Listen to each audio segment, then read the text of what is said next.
How would you like to be doing this? Drifting along slowly in the air. Flying by balloon is unlike any other kind of flight there is. It's silent except for the sound of the gas burner, and it's always an adventure because every time you take off, you don't know where you'll end up. Tonight you'll have a chance to see what this is like. You'll join Dudley Fort on an early morning balloon trip across Monteagle Mountain. But first, you may want to know a little about what you're getting into. Ballooning began in France in 1783. Thousands gathered to watch the first passengers fly, a sheep, a rooster, and a duck.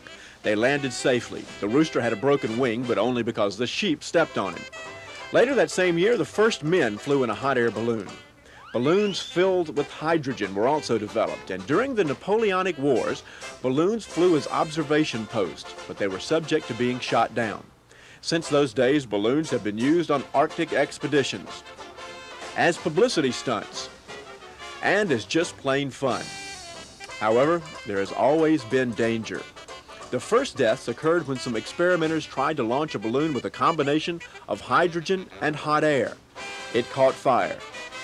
Many balloons have been forced to ditch in the ocean. For today's flight, Dudley Fort is your pilot. And what does he say about the danger? The only person that I know that was killed in ballooning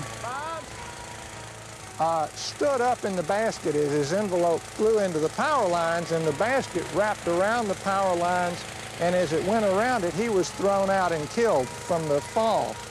If he had done the Fort maneuver, his life would have been saved. Now, the Fort maneuver is that maneuver in which you huddle in the bottom of the basket and say a little chant that you learned in the shul, and that may save you.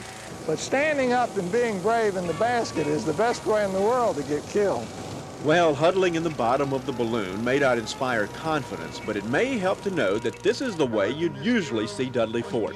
Dr. Fort is a respected surgeon in Franklin County, Tennessee, but when he relaxes, he likes to get up and away in a balloon. His wife, Priscilla, is helping with the launch today, and she remembers it was ballooning that helped bring them together. It was this time in my life when things were just not going well. And it was New Year's Eve, and I said to my friend in the ministry, I said, would you pray for a live one? And in walked Dudley Fort. And he had on a balloon tie, and I said, oh my goodness, this man knows something about ballooning. And we took off from there, and we've been sailing together ever since. The balloon is ready to go, and it's time for you to climb inside. Dr. Fort heats the air in the balloon with his burner, and soon the balloon will take off. A lift-off in a balloon happens so gradually, so gently, that you probably didn't realize you'd left the ground. If the balloon were to lose its heat, everybody wants to know what happens if the plane goes out.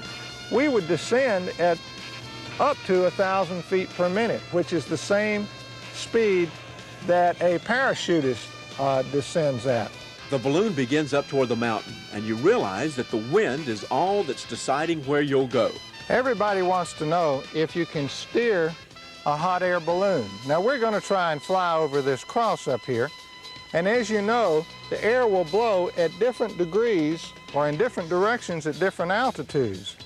Dr. Fort may be able to change direction slightly by changing altitude, but steering in a balloon has always been a problem. For a time, there was the harebrained idea that birds could guide balloons, and some early balloonists tried oars, as if you could row a balloon through the air.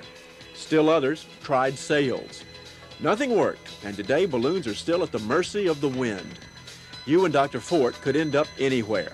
Max Burkhalter has taken his plane around the country looking for the balloon. You never know where he's going to be. You just have to look for him. I understand he's landed 1 or 2 times in the lake out here and in treetops and a little bit of everything else. The one place that we landed, I remember, was in a golf course in the Hilton Hotel in North Carolina, and they weren't too pleased because we cut up their putting green. And, we just went shh right across it. We heard from the insurance company about that. But back in the balloon, everything is quiet and beautiful.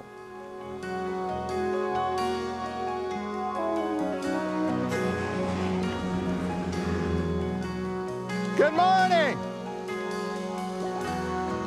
How are you today?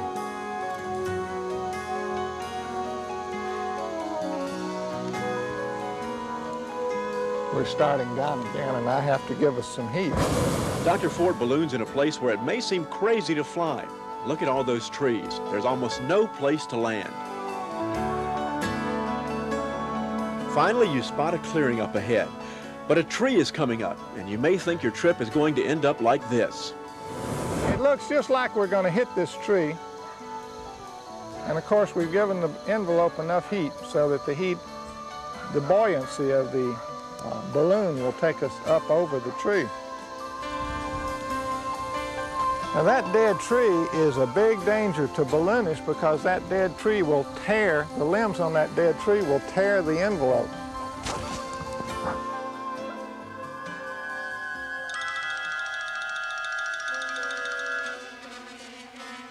Finally, a good place to land comes up, and you notice that what seems so graceful and slow, high above the trees, is pretty fast and scary close to the ground.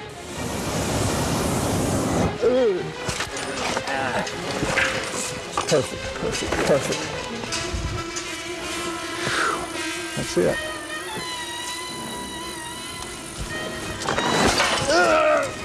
That's all. Well, landing in a balloon is surely not like landing in an airplane. Still, because the weather cooperated, the flight was a success. I don't fly in bad weather because I found out that it is much better to be on the ground wishing you were up in the air than being up in the air and praying that you can get back on the ground without killing yourself.